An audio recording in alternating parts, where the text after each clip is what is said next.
Hi everyone, Linda from Let's Talk Prepping. And I want to talk about the rolling blackouts that are coming. Now, the other night we had a storm and it was wind and heavy rain. And it was about 50 degrees. It was a little bit warmer than it should be this time of year. But I lost electricity from 4 till 8:30. So it got me thinking about what am I going to do during the rolling blackouts? Because it was a pain in the butt. You know what I mean? And if this was going to last for, say, 10 straight days to have 4 hours of rolling blackouts, I better be prepared because it was not fun. Let's put it that way. So let's say you have a generator and your generator goes for about 8 hours. Now, I know some generators go longer, some go shorter. And let's say we have 4 hour rolling blackouts. So your generator will work for 2 days on your tank of gas. A tank of gas, let's just say it's about 4 gallons. Could be five, could be six, but let's say four. So we got 4 gallons of gasoline for 2 days of rolling blackouts.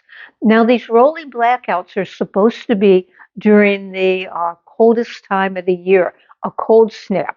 And if it's about a 10-day cold snap and you have to get gas every 2 days, so 2 into 10 is 5, you're going to need 5 times 4, 4 gallons to fill it up, 20 gallons of gas. Most of us don't have 20 gallons of gas sitting around. So you're going to have to prepare to be able to go to the gas station and get your gas also. And that's just one more thing you're going to have to prepare for.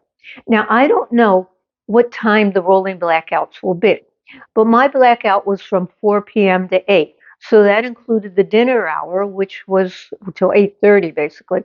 That included the dinner hour, which made it you had to plan for dinner. What were you going to do? How were you going to heat things?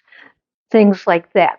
So we can have different times of the rolling blackouts. And I don't know if that's what rolling means, that it's 4 to 8 tonight, then 8 till 1 the next night, and 1 till 5 the next night. I don't know how they're going to do it.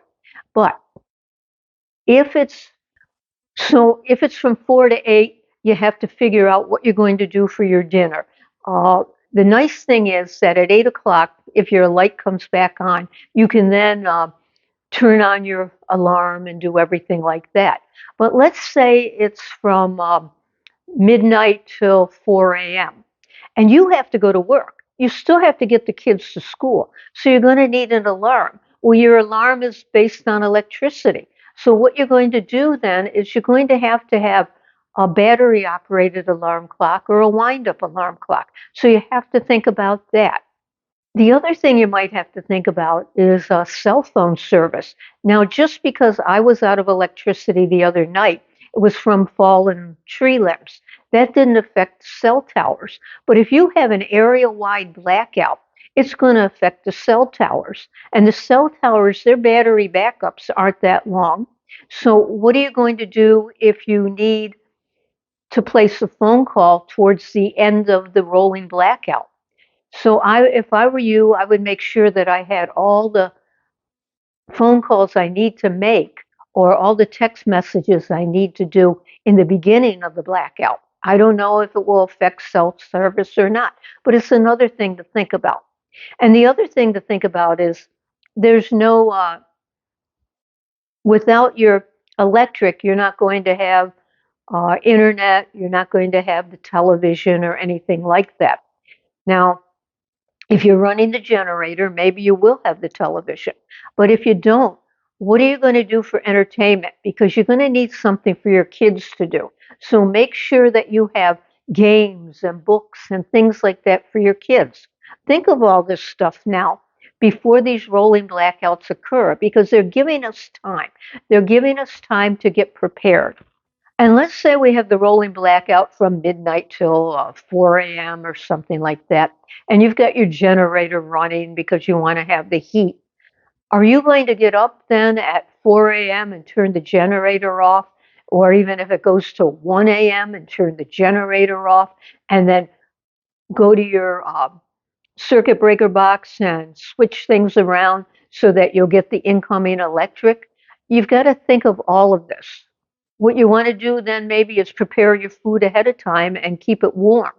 And the thing is, it's okay for one night to do that. But if you've got to do it for 10 nights in a row, you really have to make sure you know what you're doing and have some kind of a plan because it's going to get old very fast. So once they tell you these rolling blackouts are coming, maybe set up a menu. Set up something so that you know what you're going to do every night, especially if you're working and you don't get home till 5 p.m. and you've got the blackout. How are you going to cook something? Do you have something already cooked and you just have to heat it? Now, if you go to the Provident Prepper, that's another YouTube channel, Provident Prepper, they talked about a Vesta, VESTA, a heater and cooker that you could use inside that uses safe heat, which is like those small sterno cans that you use for keeping things warm.